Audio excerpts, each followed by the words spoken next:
There's nothing better than meeting someone you connect with in life, whether it's personally or professionally, and making those relationships and forming those connections is even more difficult later in life. But when you find them, hang on to them.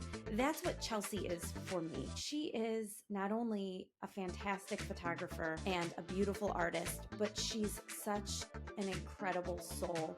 Her presence brings so much peace, and you'll hear her talk about today what her goal is when she's working with clients, whether it's a wedding or families or seniors or professionals. She wants to make people feel comfortable and reduce their anxiety in front of the camera, but she does that in her relationships as well.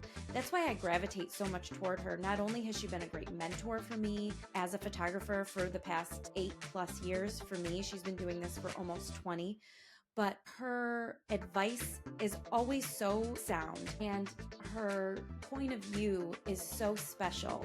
I think that's why she continues to be successful. It's what she brings to the table, not only through her lens, but behind it.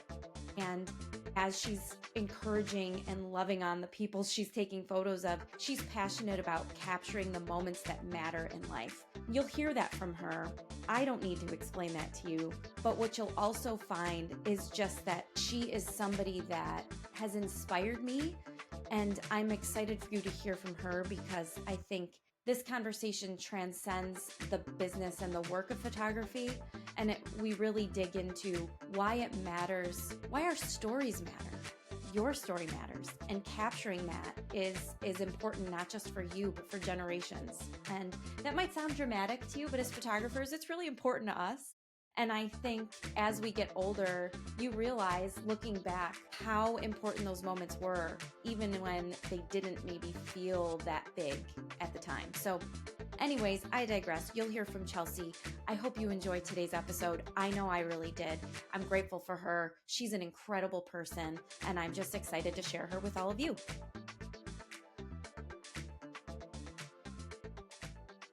Hi, Chelse. Hello there. You'd think either one of us would be more comfortable being in front of the camera, but we're both so used to being behind it that we're like, I don't know what to do with my hands and my face. I'm the least comfortable in front of a camera. I tell my clients that all the time. I'm like, that's why I'm behind the camera. I feel like I'm very awkward in front of the camera. So thank you for being here. And speaking of which, I will introduce you as a mentor, a photographer extraordinaire, an artist, a friend, an entrepreneur, a girl's girl. I could go on and on. Mom of the year, awesome lady. But I'm so excited to have you on because not only are we both in the same business, but you have been doing it much longer than I. You are a very accomplished photographer and somebody who actually took photos of my older ones when they were babies. And that's how we first met. But I am lucky enough to call you friend and have been able to turn to you as I started my photography business 8 years ago now. And through the years, we've just developed a great friendship. So I'm super excited to have you on. I'm happy to be here. I don't know if I'm the best at, being in front of the camera, like you said, but I'm happy to be here. You're great at it because you're also you have a lot to offer. And I think not only behind the lens, but through your lens, you both in photography and in life, I feel like we've had such great conversation about business, about motherhood, about friendship. We've been able to have those conversations based on what we do for a living. And so what I'd love to talk about today is just your perspective on what you do and why you do it, because we had a little conversation about that prior to this, and something you're really passionate about sharing with people about photos and about capturing memories. Oh, yeah, like why I do this, I guess. Yeah. What's your why, Chelse? Yeah, I feel like it's definitely evolved. It's funny because we just had an intern in here this morning, and this is part of the conversation we have with them. Is the evolution of your focus, I guess, in photography. But I was raised by very artsy, introspective parents. I guess we'll call them hippies. Love it. And we were always in nature. It was on a farm, and my mother was, artistic and liked to paint. And I mean, she's still around. I talk about her like she's not here anymore. But and then as a young adult, I got into photography, just normal, like amateur levels. And I had a Mhm. teacher who was very inspiring to me. And I think she was probably my original like reason for like paying attention to a camera. And then I realized what like a great distraction it was as like a young, anxious person. And Mm. it was like a really like great place to throw myself into when I needed some kind of distraction from all the voices in my head. And Sure. then as I got older and I went to college and I had other careers, I always loved photography, but I never really considered it to be a profession that I could be, that I could make enough money to pay my mortgage with Sure. on. And then finally I dove into it and I started doing it as a young mother when my first daughter was just like 8 months old and my son was, a baby.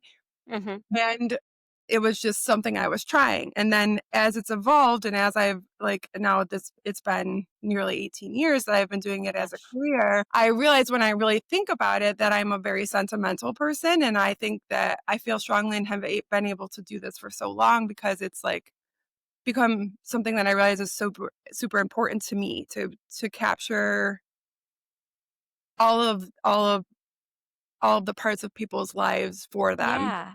Well, and that comes through in your work, and I think you touch on something really important about this career. And, because of technology, and I will put myself in this bucket. Just about anybody can pick up an expensive camera, figure out how to use it and call themselves a photographer. So, and that is, I mean no disrespect by that, but we live Absolutely. in a market that's very saturated with a lot of people with a wide spectrum of, I'm going to call it talent. Okay.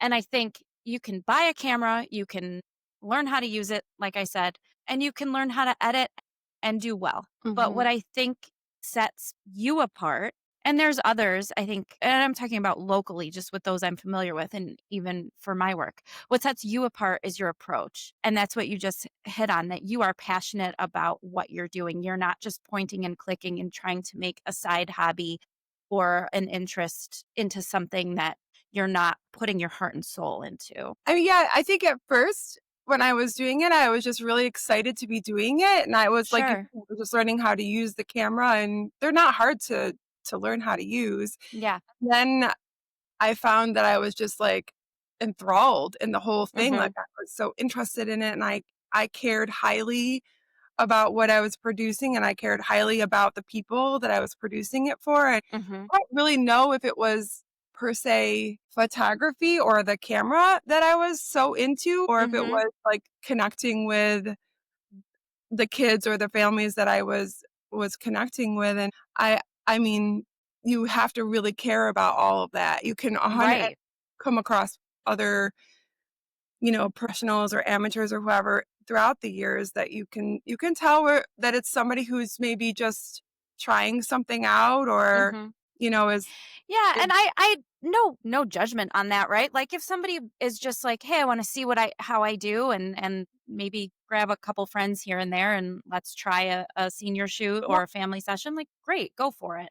I grew up around photography. My stepdad is a photographer and has been for years, and he did Lightroom with an actual like dark room. Sorry, yeah, I'm saying Lightroom because that's what we use. Create a dark room in our basement when I was like 7 or 8 years old, and I was just always fascinated. And when I was looking at colleges, I remember considering like, oh, do I want to go for this? And I didn't. I went a totally different path. I like to say I've been everything but the candlestick maker at this point in life. Kind of really. landed where I am. But I think, to your point, and again, bringing it back to you and your talent and what you do so well and why I think you have so much to offer is that you are passionate about the process and the subject matter. It's not just the technical side. It's not just the relational side. It has to be all of it. And I think there's probably a misconception among people that are just getting started that it's maybe more of one than the other. I think people rehire us because of our relational ability, because we're able to get the smile or the moment. And sometimes,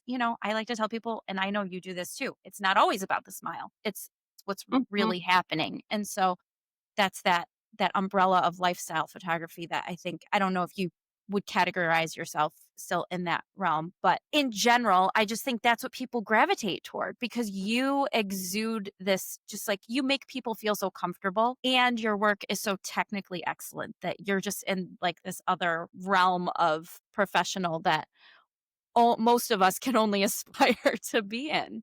And it's Right. true. I have no angle. I'm not trying to get anything from you. I'm just speaking truth. But that is what you do so beautifully. Thank you. You're I welcome. I think a part of it stems from the fact that, like, I am kind of an anxious person, so when and I can kind of feel other people's anxieties too, so Mhm. when you go to get your picture taken, that kind of rises, like, you can feel it, Yeah. whether it's like a wedding or a family or a headshot or whatever, and so even though I know my goal, of course, is to take a picture when they arrive Mhm. in there, I'm also just, like, trying to make them feel okay. Like, I know that Yeah. I'm not Yep. gonna number 1, I'm not gonna be able to do my job if I have this person or these children melting down in front of me, Yeah. and number 2, I just can kind of feel it and I don't want it to be there. So I end up connecting on purpose and by accident by the fact that I'm trying to make them, feel okay. I did study psychology and the many things that I studied and I was a teacher and I feel like it kind of culminated into like Yeah. this It's applicable. I yeah. mean, a lot Yeah. of times, kind of like a hairstylist, we end up being a little bit therapist, a little bit photographer, a little bit friend, a little bit extra hands as moms. Yeah. But I mean, I think when I have seniors, the first thing I say to them is, "Hey, especially the guys, I'm gonna make this as painless as possible. I know it's uncomfortable to get Yeah. started, and that's half the battle is just making people feel comfortable with you, so that they're therefore comfortable in front of the lens." Yeah. I also kind of feel like I've realized that I'm kind of tricking people into like getting their picture taken. I guess I don't know how to explain it, but when obviously people come in for these milestones like senior pictures or to get Mhm. married, and we're putting out this marketing that says, you should do this, you need it for the yearbook or you need a Mhm. wedding album. But and I have this conversation with my business partner all the time. I realize that I have this like greater purpose or this greater like motive of Mhm. either showing them or reminding them of like this turning point in their lives, like if they're a senior, for example, and Mhm. I know that I'm doing this for them and their parent as because I know that this is like a special turning point in a moment that they'll Mhm. never be able to go back to. Yeah. And so that's what I'm thinking. I'm also thinking this awkward teen probably doesn't consider themselves handsome or beautiful, but there is, of course, something really beautiful about them. Yeah. Trying really hard to bring that out or see that. Mhm. And I can usually, always find those things about them or Yeah. wedding day, I'm trying to really help them shake like the anxious The feeling and nerves. sometimes I feel like the mom there, but and I know they care about the fashion and the style and the Mhm. all the flowers that they picked out, but and I'm capturing all that, but I know that like 30 years from now, my It's a goal is that feeling. they're going to have they're going to be able to feel this back again. So Yeah. they don't I don't think people go into those things necessarily when they hire a photographer, but Mhm. that's definitely what I'm thinking when I'm taking the pictures. Yeah. So, good job in Yeah, my and I know you touched on this with just finding the beauty that people don't see themselves Mhm. necessarily. It's so frustrating for us when we can see the beauty and we want to share that and we get feedback from whether a lot of I won't even necessarily say brides because when on your wedding day you're putting I mean that's about as good as it's going to get. So you feel beautiful, all you the look tools. beautiful, all the things are in place. I mean it is tough to get a response like, I don't like the way I look. But as moms, a lot of times when I'm doing family photos or some seniors, like you said, it's that awkward teenage phase of life. Um, there's nothing worse than having like a beautiful photo that we can see beauty in, but we see it's technically beautiful. The lighting's beautiful, the setting's beautiful, the people are beautiful, the moment is beautiful. How many times can I say beautiful? But all of those things line up, and it's such a soul crushing response if somebody's like, "Yeah, it's a great photo, but I hate the way I look." And it's just, how do you handle that? Because sometimes I'm like, I mean, you can't force somebody to Yeah. believe you, No. but it is soul crushing. I don't, and it's not because it's my work. I want for them to feel what I can see and everybody else can see. Yes. It's like a forever problem, and it's been a problem since I started, like, 18 years ago, and it's obviously, I think, an increasing problem because I Hmm. think that people, are obviously overlooking everything. They're looking and comparing and filtering and all those things. Mhm. And I can relate because I don't, Sure. I don't know very many people who have this amazing sense of self-confidence that they're constantly. I always tell people, Sometimes those clients are just as difficult, but, right, right, right. I I know. digress.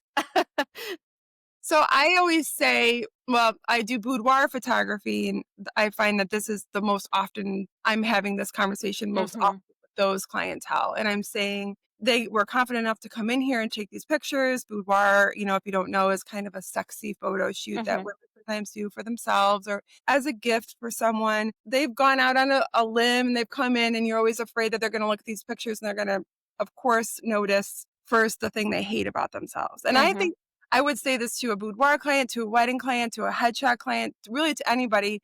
I think what happens is you look at a picture and your first instinct is, of course, to see all of those things that you know that you're always going to hate, whatever those things, Mhm. double chin, or whatever. I can only speak Yeah. my scar that I have here. It's like, I don't know, like a human psychology. It's to those things kind of blink at you when you first see them. And then Mhm. you take a moment, you step back, you look at them again, and you're like, okay, right, that's me. That's Mhm. what I look like. I Mhm. can now move past the like terrible blinking things and just see that that's Yeah. me. And then the third time you come back, you're like, there's there's like 10 or 15 of those that I actually think are good pictures. Mhm. And it's just like the evolution of like seeing yourself. And I mean, that's how I Mm. help people look at it. I don't know how to solve the problem of people being so overly critical of themselves because Mhm. I can't solve it for myself either. I think Yeah. it's Well, almost a protect. valid point. I think that's Yeah. okay that we're critical of ourselves. It keeps us healthy and safe and, Sure. paying attention, but it is frustrating and then of course now everybody wants to be edited. Can you make me thinner? Well, so that was going to be my next question. It's rhetorical because this is just the world we're living in, but I do think it's a valid thing to discuss. I've gotten, especially in the younger generation, so, I would say young 20s and below. These kids don't know what they look like because all they ever see are filters. So I've done headshots for very, very young professionals or for other that they want a LinkedIn profile and they're in college or whatever, right? And they are shocked at what they look like. And I don't know if you've dealt with this, but I'm like, that's your face. I mean, I'm happy to do touch-ups. And I just had this conversation with a client the other day with a mom of a senior. I touched up her son's acne just a little bit. And I'm like, I hate to go unnatural. You don't want it to look fake, but let's clear it up a little bit so that Yeah. he feels good about it. I'm fine with that. I think there's some beautiful tools in Lightroom that I use or in Photoshop that you may use that can help enhance photos, and I'm all for it. But I just think we're getting into this, I don't know, season or generation of people don't know what they actually look like. They're not using mirrors, they're using phones with filters. And I don't know how to do that or match that up Yeah. with what we do without losing the reality. I know. I feel like it's possible people are going to regret the choices to change what they look like. I can experience it with myself already because I, of course, edit myself in pictures too, because I'm the same way. And Sure. in particular, I did a maternity shoot when I was pregnant with my youngest, who's now 10. And I, of course, slimmed back here and Mhm. kind of a little trim right here. And I have those hanging on my wall. And now I have a 20-year-old daughter. And Mm. think to myself, my daughter now sees these pictures and now one day she's going to get pregnant and she's going to be like, Mom, how did you not gain any weight Mm. in this? And so it's like you start to realize that I regret doing that because I now am causing this 20-year-old, this current, that the Mhm. ones that we're speaking of right now, I have had an impact on the reason why they can't Mhm. see themselves and want to wear a filter because they're like comparing themselves to like a fake, like a false, like it's not Yeah. true. I didn't look like that when I was. Mhm. So I don't know what the solution is. I do the same when people come in for pictures and they ask to be edited. We tell them to make as many requests as they want. We're Mhm. able to do whatever you want. We recommend trying to look like yourself. Right. Obviously, a blemish or like an Right. extra wrinkle, it's not yourself. It's like Mhm. those things go away when you're in person. When I'm in Sure. person, I don't notice your blemish or your Mhm. scar on your face because your energy is just like, filling me with all Right. of the beauty that you are. So you don't need to have that blemish forever on your senior portrait. Right. Right. But like taking away the actual shape of your face and, Yes. like Yep. making you forever young or forever overly thin, those are the things Hmm. that I think most people will regret having done that Yeah. when they Well, get to. I have fun with it sometimes. I went into a corporate shoot one time. They hired me to do headshots, and there was, I don't know, maybe 25 individuals. And there was a group of ladies, they were, probably 50 and above, so sweet, came in. There was like 3 or 4 of them. They're like, how are you going to make us look, beautiful and perfect and, 20 pounds lighter and no wrinkles? And I was like, I'll do my best. And when I sent when I sent the gallery, literally photoshopped Cindy Crawford's face on all of them and was like, "Here you go." And they had a great sense of humor. Mhm. It was hilarious, but I'm like, it was a joke, and it was, to go, and we had joked about it in person too. I Yeah. didn't just Oh, surprise yeah. them with Well, like some that's obnoxious things, great. but Yeah. they had a good sense of humor about it. I think it lessened the, reaction to what they actually looked like. And they were very happy with their photos, and it was great. But sometimes you do just have to kind of show like this ridiculous contrast to get people to come back to center and go, Yeah. okay, but like this is me, and that's okay. I mean, and that's a part of a much bigger conversation just about the way in which we pick ourselves apart and the standard of beauty and what we're passing on to our daughters. I mean, we could do 10 episodes and not even scratch Yes. the surface on that. See the AI generated portraits and stuff like that. Yes. It's hard because I know it's tempting, and I've done whole, like, hundreds of people's headshots too and seen that there were a handful of them that chose to use an AI one instead, Mhm. and I can't affect that. I can't I mean, I don't wanna, like, make that person feel bad, but I guess I feel sad that they don't Yeah, I don't agree. just use their real face because Mhm. it's a bummer that they don't feel like they're already Yeah. that they wanna look like themselves, I guess, because they don't look like real people. Right. Well, and that's also an interesting aspect of what you do, what I do, because I mean, AI is kind of making so many things obsolete. And at what point will it hurt our business? I mean, because it's not necessarily just the beauty standard that people are searching for when they employ something like AI for a headshot. It's financially, they're like, well, I can get this for free. Why would I pay you a couple $100s or more to take my photo when I'm not going to be happy with the way I look, and I'm paying all this money when I can do it for free and I can look Yeah. like a robot. I wonder how much it will impact our business. I mean, I think there will be an effect, but I don't know. I'm sure you've thought about that. I You and thought a lot Paul about it. I feel have like thought I about mean, it. I think that a lot of those tools that are now free won't be free. So I feel like that will Mhm. work its way around it. Some things already aren't anymore. Those were the Sure. ways to get everybody hooked to all of it. Mhm. I'm not necessarily worrying about people being able to use AI for free over being able to use that's I feel very temporary. I think that it's kind of our job or any creative's job to keep kind of putting it out there to the world to challenge the world keep valuing the Mhm. reality and not sink into the, world that Fake? you like to create. Yeah. I just keep trying to remember, like, why would you want like an AI created wedding? Like, what would be the point? Right. Like, what is the point of wedding? Like, what is the point of getting married? Is what I think is important. I just kind of keep putting that message out there is like this. Yeah. I'm even here to just like record the story of when you got married Mhm. to the person you love. Like, I'm not here to create something. And then there's also the fact that we just have to figure out how to use it. And there's already great. Yeah. I already really love some of the technological advances of AI. So then there's Mhm. just to continuously be on top of it and use it to like our remember that it's a Yeah. tool. It could be very helpful and Mhm.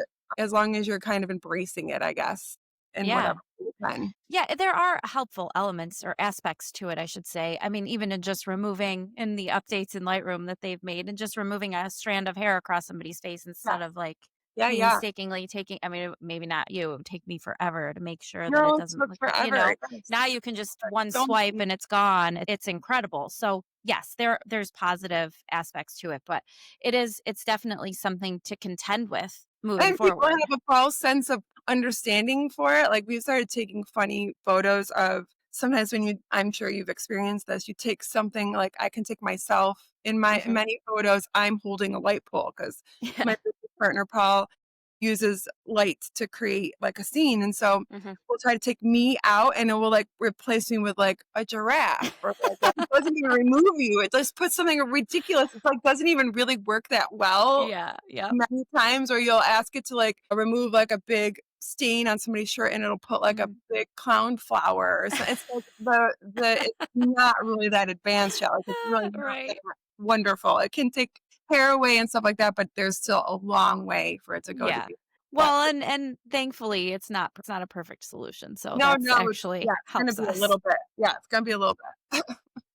Well, and to, to that point, for people that might be considering, look at everyone's hiring a photographer for a wedding. So there's not much convincing that needs to take place. But for the mom that's never getting in the photos with her kids, Yeah. or, for the extended family sessions before loved ones are not well enough to do so, like, what is like your biggest message to people that you want them to walk away with, that you want people to feel like, no, this is something I have to do. I need to get some photos taken. Like what do you tell people? What are you like beating the drum over? Right. I feel like, unfortunately, like a lot of important lessons in life, you don't really understand them until it's too late. And you can't be Mhm. told. Like, I do try to run in our marketing, these are things you can't get back. These are moments you can't. But then you do start to feel like you're just saying the same thing over and over. And those Mhm. people who understand already understand. And those people who don't won't learn until it's Mhm. too late. And I had this conversation the other day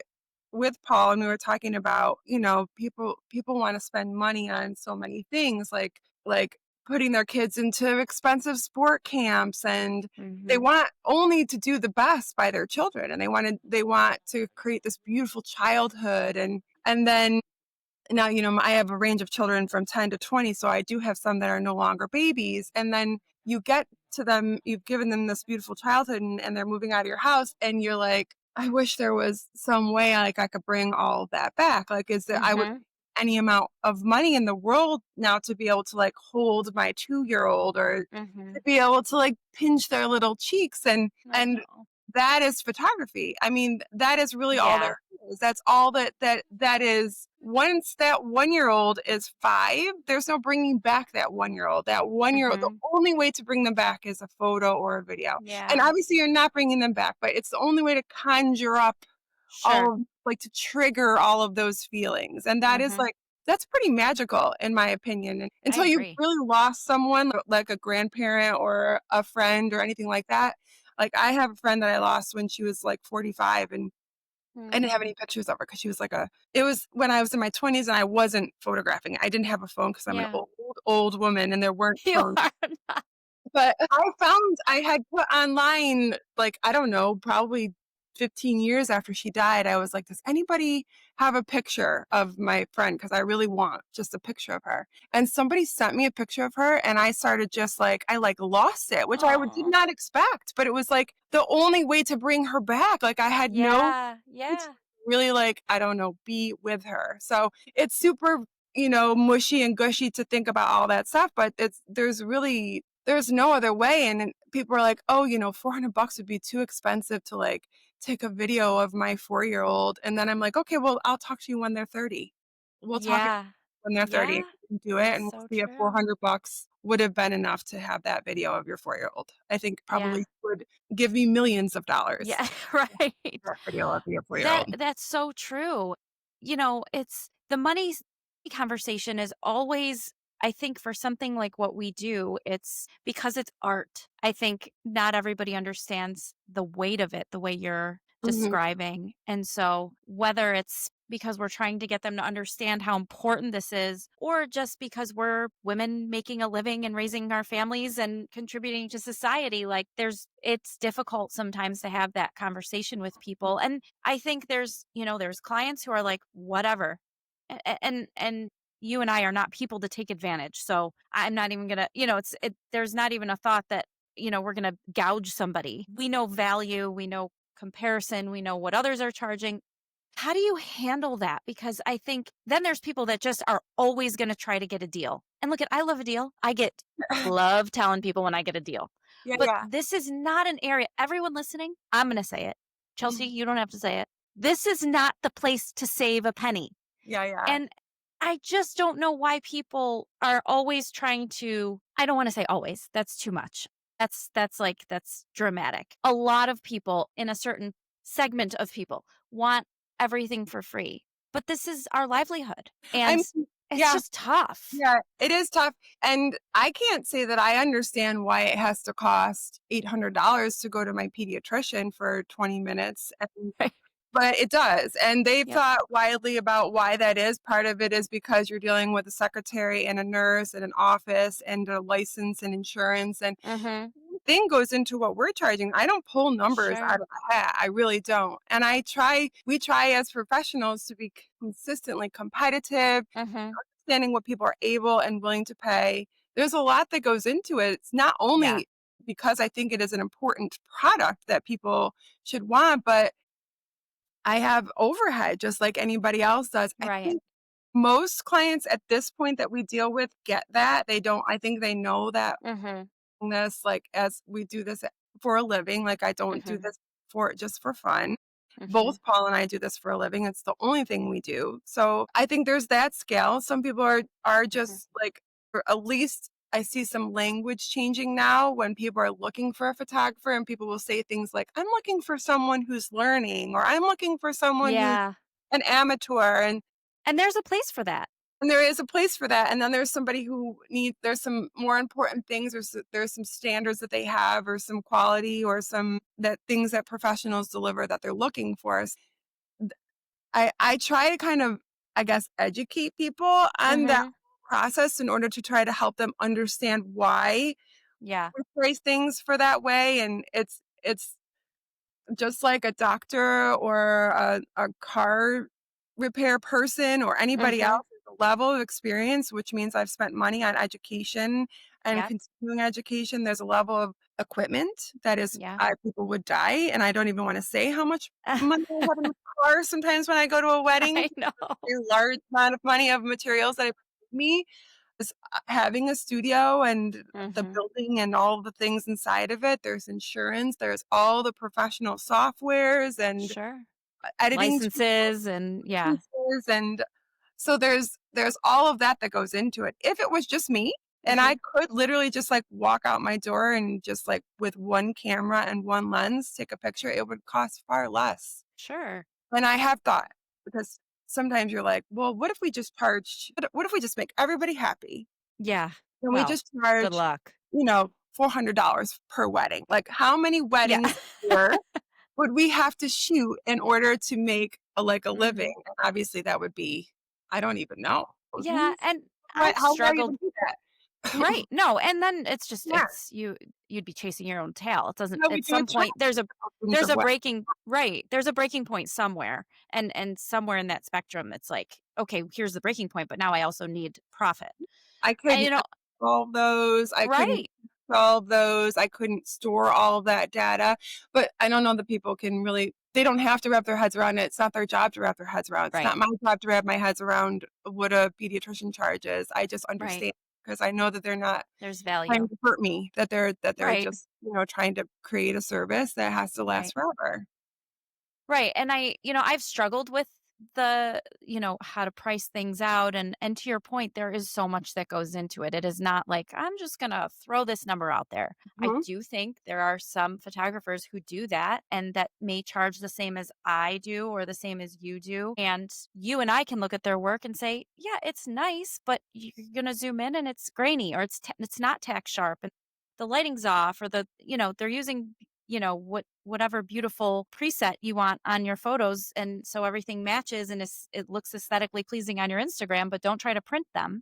So that's a frustrating thing, Yeah. I think, in this business too, that, a lot of things can look great on your tiny little phone. And then we're getting pushback on what we charge, but we're taking the time to learn and grow and do things technically right I and continue to improve. and I And think there's people also, that charge that aren't. And that's just, there's nothing we can do about that, but yeah. it's Well, frustrating. and I think also I I see it out there now, and I wasn't able ever to really put my finger on it before because I really wasn't sure what was happening. But now I'm on like different forums and stuff online to try to, keep the pulse of the wedding. Hmm. And I see things like I hired a photographer for my wedding and I did my engagement photos and I haven't heard from them and it's been 8 weeks. Or I got them back and I was not, flattered in any way that I look terrible. And there's like one picture I can pick that I like Mm, the way I look in. Or I'm waiting. My wedding is in like 5 days and I can't find my photographer. I don't know where they went. They're not, or my photographer canceled on me because,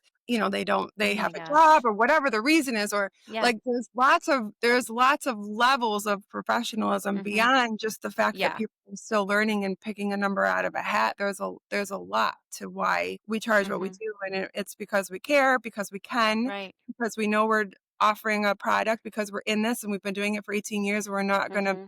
you're going to find us in 5. We're still going to be here. You're not going to be like, what happened to my photographer? And so anyway, Yeah. there's a lot that goes into it. It's not, even if somebody can accidentally capture a great photo and post the one from the wedding on their Instagram Hmm. page and feel like they're there and Yeah. charge that doesn't mean they have all the pieces working together yet for them. Yeah, and there's this element too that, like, I mean, I still have imposter syndrome, and I'm 8 years in, and I'm always trying to get better. No one's a bigger critic of my own work than myself, so I don't sit here saying like, oh, you and I are the Yeah. same level, and we're wonderful, and everyone sucks. Like, there's so many talented photographers in the area we live in. I mean, and across the country, but specifically in our market. It is saturated with very talented, kind, lovely people that do this for a living. And I really am of the mindset that there's room for all of us. Even for those, like we just said, that are, interning or amateurs or just getting into it or want to dive into a specific niche and are going after a certain, group. Like, great. There is room for all of us. I always tell people when we're out at, because there's only so many popular locations locally that just lend themselves to seniors, to weddings, to whatever the case may be. And I always tell people, like, if they're like, oh my gosh, there's so many other photographers, like, I always tell people we're used to dancing around each other. And there's the key players and there's the same faces you see, and all of us are very kind for the most part to each other and are respectful of each other's work. There's some outliers, but that's in any business. But I digress. My point is, I think there's always room to grow. There's always room to get better. And I think the biggest message here, I would say, for people listening that aren't fellow photographers, is find somebody you connect with. Find somebody that you trust, and take a look at their history, take a look at their work, and make sure that it's quality. Or ask another photographer, hey, what do you think about this? Like, if somebody said to me, hey, what do you think about this other photographer's work? Should I hire them? I would be honest. Like, yeah, I mean, I tell people to hire you over me all the time. But I mean, if somebody were to come to me and say, hey, or your schedule doesn't work, or what about these other two, or who, I would be honest. I would never talk badly about somebody, but I would certainly say, yeah, this person is great. Go work with them, or their work is beautiful.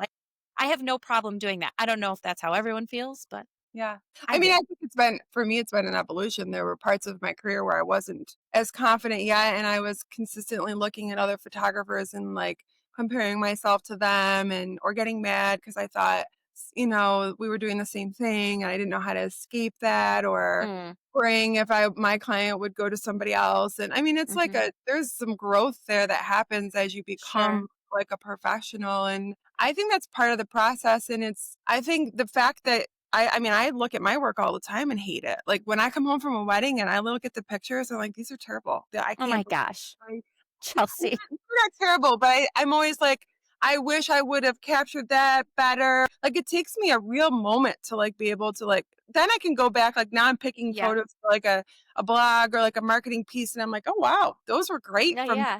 from that wedding. I think we did a great job from that. But Hmm. I mean, I think that's what makes us better, like photographers. Definitely. We're critical and we're constantly trying to fix something.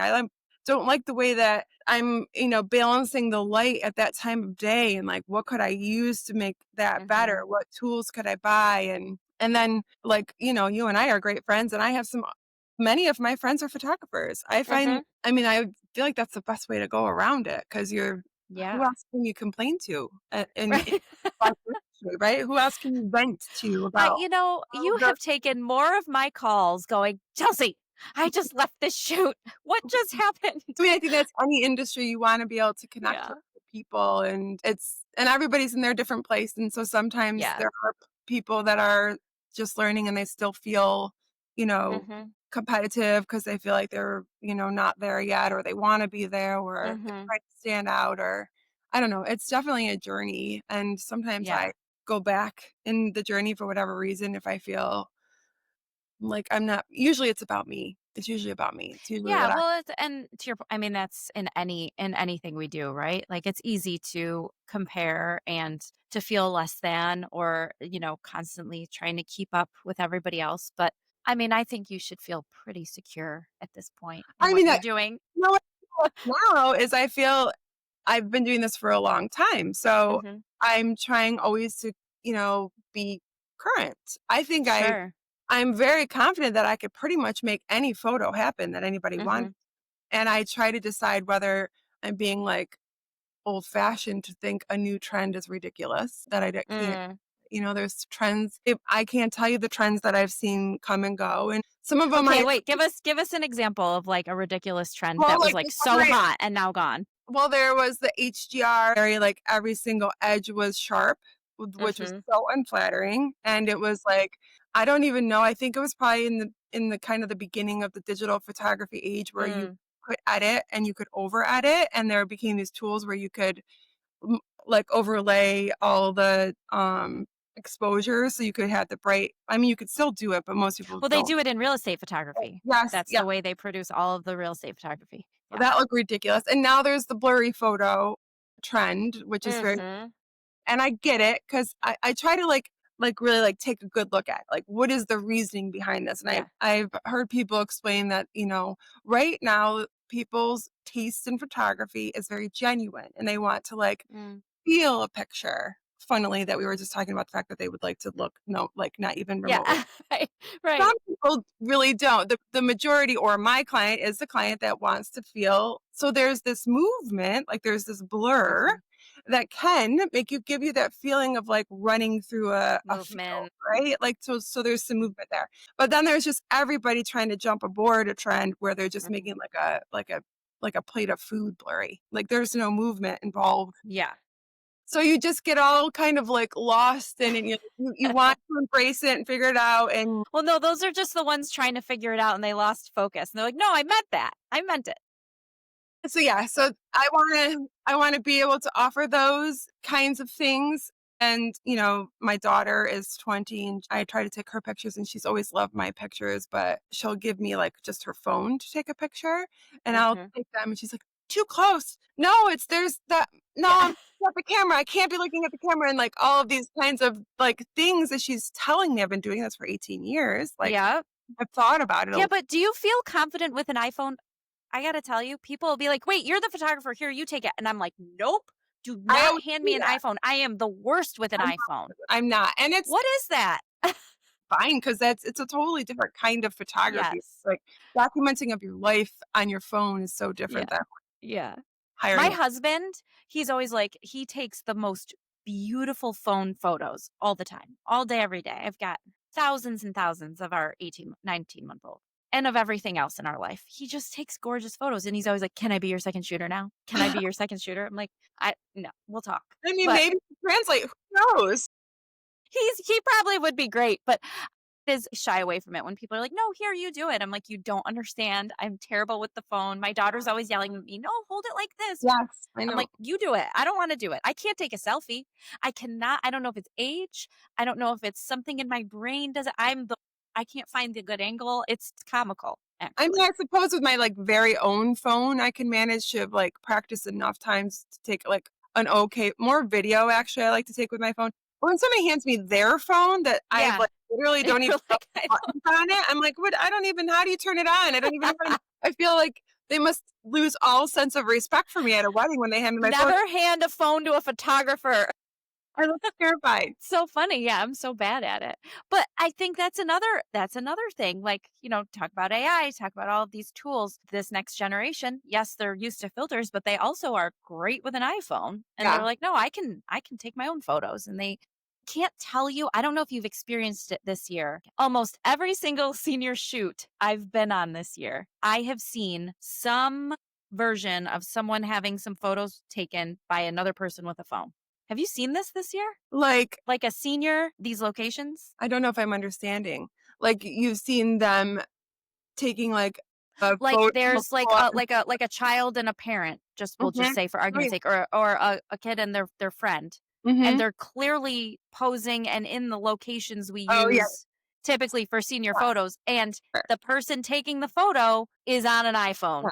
And I'm like, what is happening? I know. No, I have seen that. I mean, I always think like, I don't know, in my son's grade, he probably graduated with like 125 kids. And I Mhm. would guess that probably of those 125 kids, there's at least half of them who can't afford or don't want to afford senior picture. Sure. So, th- because their solution is that they have a cell phone and that's good enough. And Mhm. perhaps like, throwing it back to the conversation we were having before, they don't get it yet. And, and probably in 15 Mhm. years, they're going to be like, those were not great. And I really wish Yeah. they would have gone, or maybe not. Maybe those people don't Well, really care enough about the pictures. I don't know. yeah, I mean, well, and I think there's two separate issues. I think one is the financial piece, which Mhm. absolutely, and I don't want to sound like a complete jerk and just say, well, what the heck? Why aren't they paying? Yeah, yeah, yeah. I get that. And I've had people come to me and I've had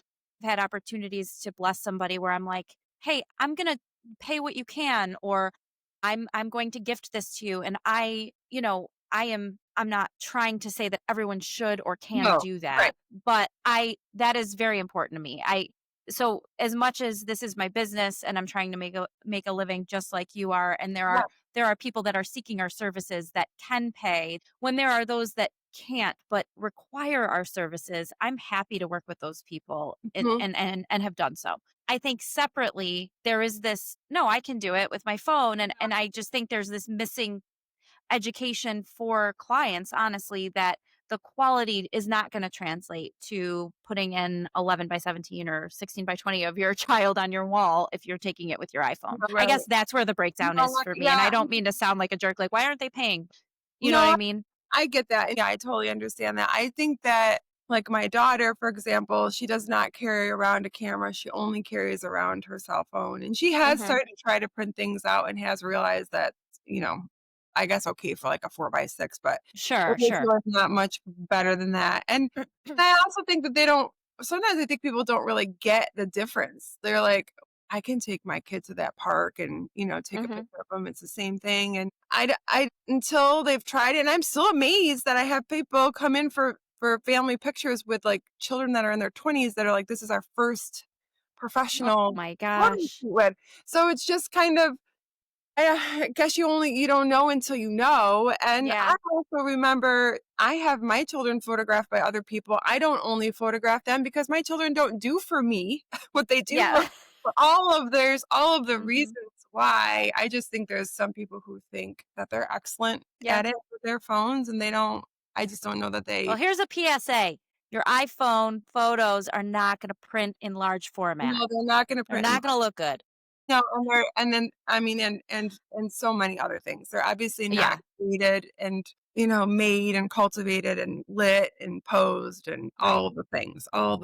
Well, and you had mentioned, I want to go back to something you had said, and just it ties it ties everything together because it's cost, it's expertise, it's equipment.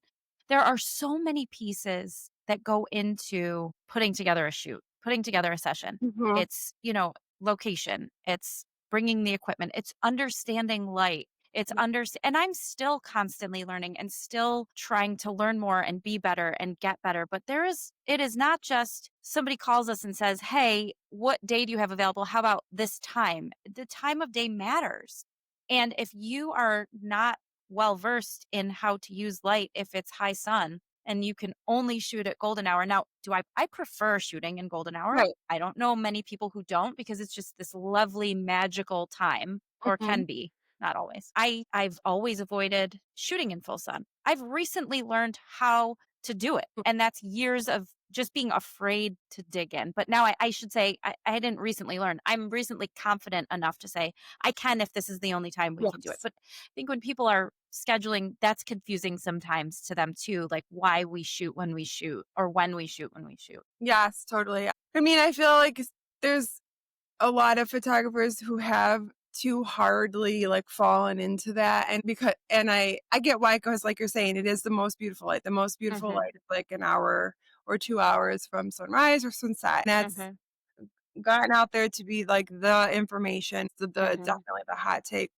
I mean, in the morning, that is early. It's very early. Yes. We try to get people to do shoots at, I mean, in the summertime, we're talking like 7:30 or 8 o'clock. Yeah, I am not trying Up to get people to around. do tunes that early. And so then you're stuck with, if you're like a professional photographer and you're trying to fit in clients, then you're stuck with shooting in the summertime up until like your starting sessions at like 7 p.m. if you Yeah, want. it's rough. Or if you're shooting a wedding, you're trying to like, how are you making them do all their photos like in the middle of their dinner and dancing Right. time? So yeah, that is definitely the prettiest time. And we do try to direct people. Also, it's easier for people to like look at you because the sun is, Yeah. Right, right. when it's There's so hard, many pieces of it. especially little kids, to even look at you. And so then you have to think of places that have like open shade and all Yeah. you have to start thinking about. We've started to try to press people into times of the day that are not golden hour and all of that too, just to try to fit it in, just to try to make Right.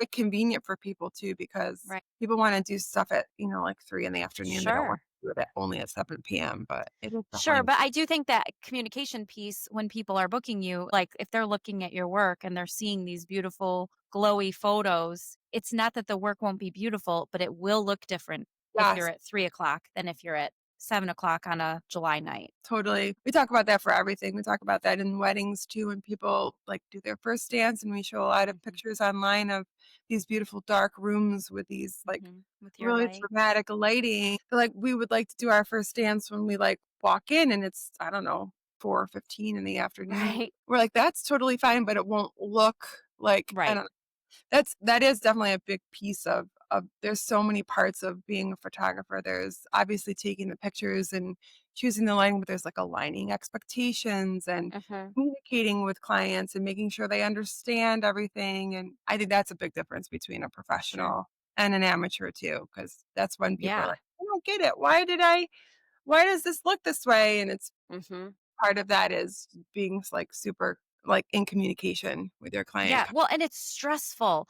It is so stressful as a photographer. I've done some weddings only for friends and family that on my own that I have agreed to. It is the most stressful thing. I have second shot weddings with you guys, which Mhm. Yeah. still, even though the pressure's not all just on me, it is very stressful because these moments are happening. This is like the biggest Mhm. day of these people's lives. You don't want to miss it. I don't take on weddings if I don't have to because it stresses me out. I just don't want to disappoint people. And I apply that to every session. Like Yeah. I'm stressed. I don't want to miss, I don't want to do it wrong. I'm always like, oh my gosh, what if I get home and everything's gone? Like I stress about the craziest things. But I don't know how you guys do wedding over wedding and not, well, and at least you have each other. And Yeah, that helps. sometimes randos like me that help out. But Only the ones we trust. But our intern this morning asked us that. She was like, do you guys get really stressed out about weddings? And we're like, we get stressed out for different reasons now. Where I sure. no longer stress out that I'm not going to be able to technologically or technically Hmm. handle my camera. I know I feel very comfortable. I have extras Hmm. on extras, and I have at this point experienced everything that could Hmm. happen. My battery Hmm. going dead at the most inopportune moment, a Oh my lens gosh. like focusing when it should be focusing, and I've had all well, I mean, I'm sure there are more things to happen, but I've had all so I like No, knock on some wood, do something.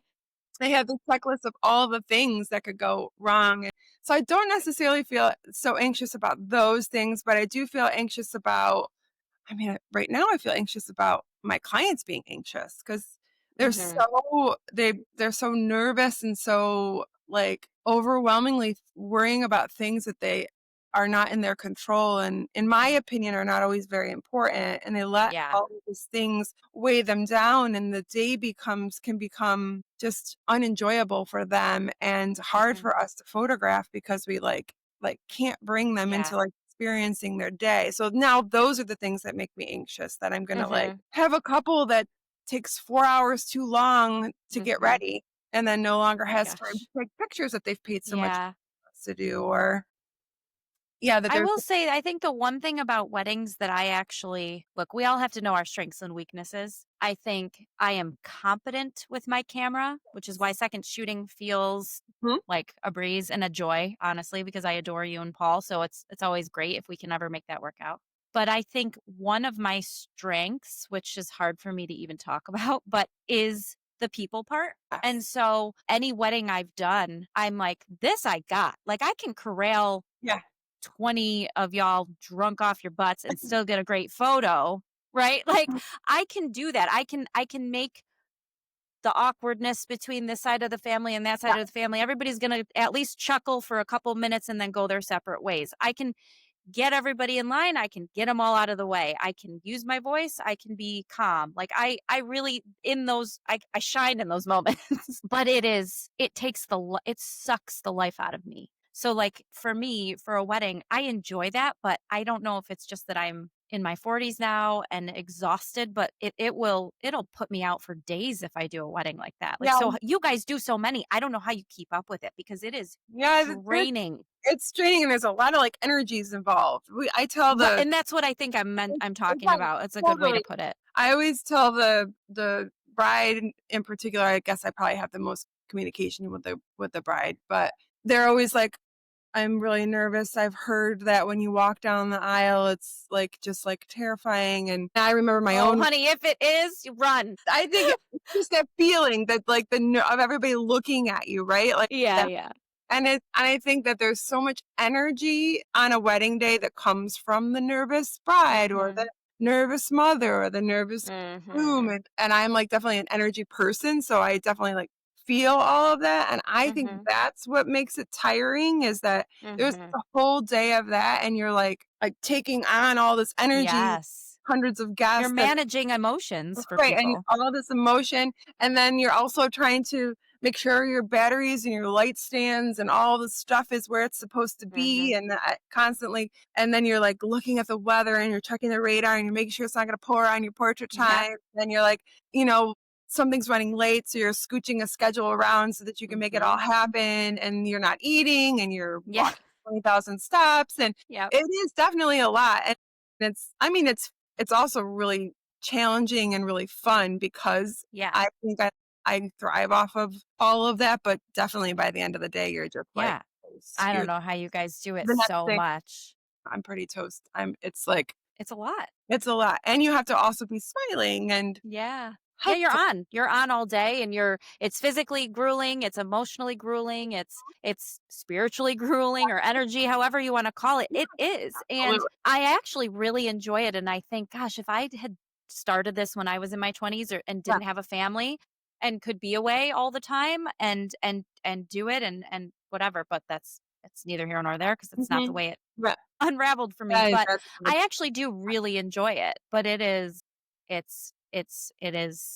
an exhaustion I've never known outside of being pregnant. Yeah, yeah. It's a long day But for sure. It's a very long. actually, I second shot a wedding for you guys when I was Mhm. pregnant. Yeah. So that was double exhaustion. No, Yeah. that wasn't too bad because I was just kind of hanging out, but it's a That's a lot. lot. I remember that was one of the first times I met my business partner, or I worked with him through a couple of my pregnancies, but, actually, Mm. it's only one of my pregnancies. When I was very first pregnant, I was in, like, the nauseous stage, Oh he gosh. was one, and then when I was, like, very, like, about to have the baby, I did not even believe that I shot a wedding the day that I was that pregnant because it was Oh just my gosh. A I don't know lot. how I did it. Yeah.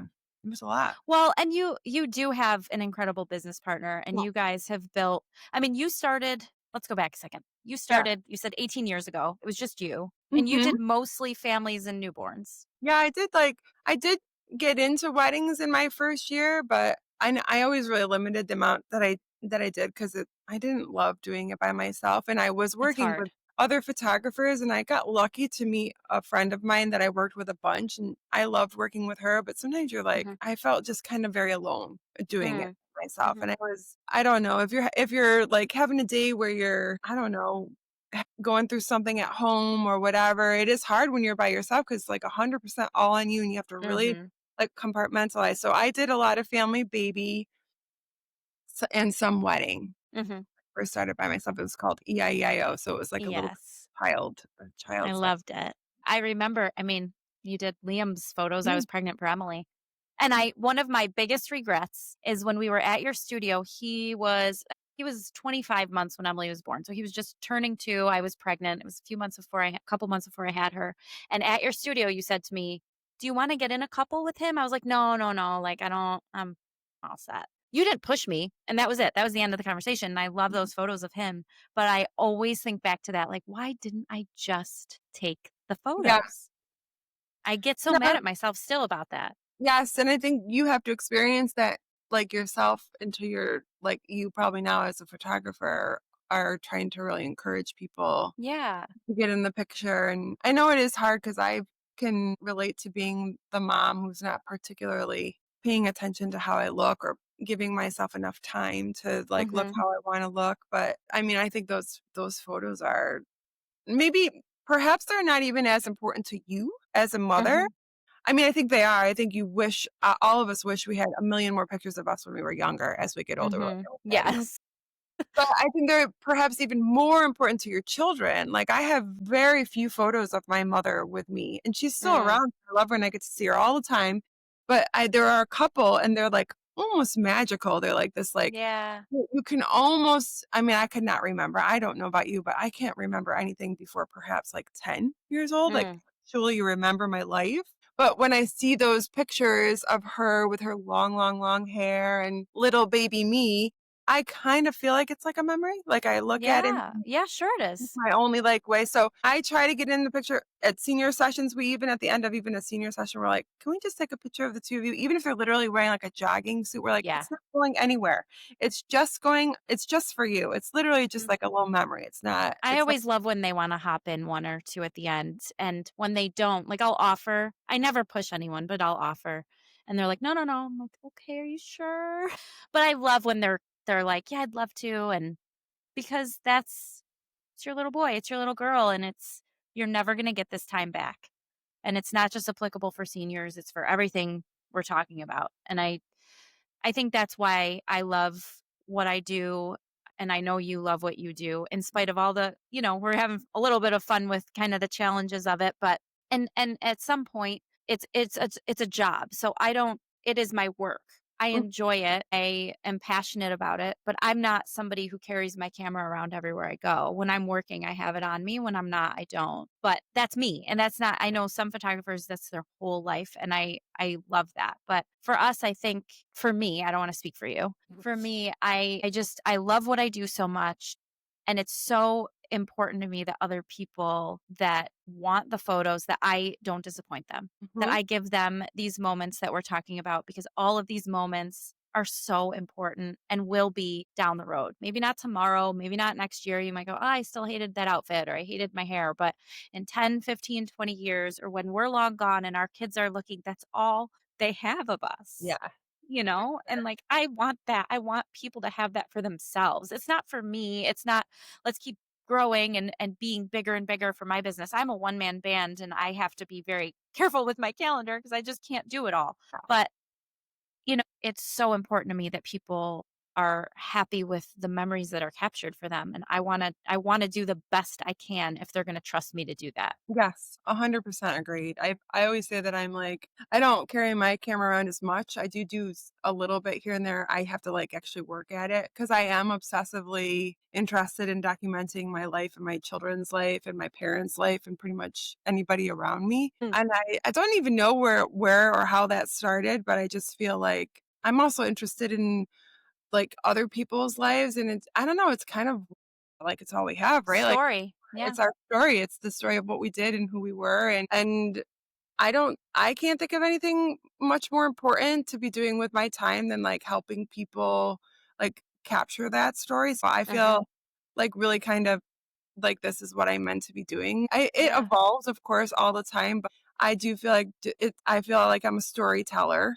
You definitely are. And it's like I love it, and it's challenging, of course, and Hmm. sometimes I think that I need to change how I'm doing it in order to fit it into my life and all of those kinds of things, but, and I take way too many photos and videos of my own family, and I hope everybody else is too, like, the fact that you can't print out photos from your phone and all of that, but I'm a big like proponent and encourager of people to take as many photos as they can Yep. and buy their own great camera and take their own great photos. And yes, come to me for your milestones, but Mhm. capture your life because it's like such a beautiful story. And like, Yeah.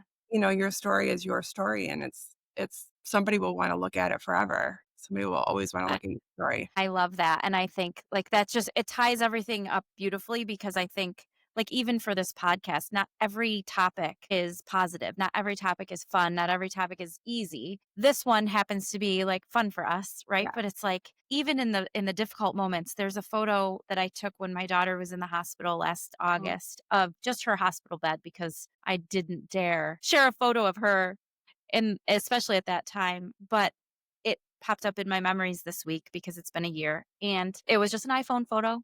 But my point is the photos, the moments, the memories that we're capturing, whether it's good times or bad times, all of it is our story. And Mhm. so whether we're talking about it or capturing it, however to remember those moments, it's all important because it's all part of who we are. And if we can pass that on, Absolutely. there is nothing better than that. And the bad still lends itself to the good. We might not see it in our lifetime, but it's all woven together. At least that's what I believe. And I think it's important that if people just take a moment to like stop and take it in and then they can cherish that later because they did take that moment. I mean, there's nothing more magical. No, absolutely. Thank you so much for just spending some time with me here. And thank you for just being such a great friend and mentor and taking my calls and listening to me rant and rave and also celebrating the highs and being with me on the lows in this journey of photography and just learning and growing and just friendship as well. I adore you and I'm just grateful to have you in my life. Well, same. And thanks for being there for me.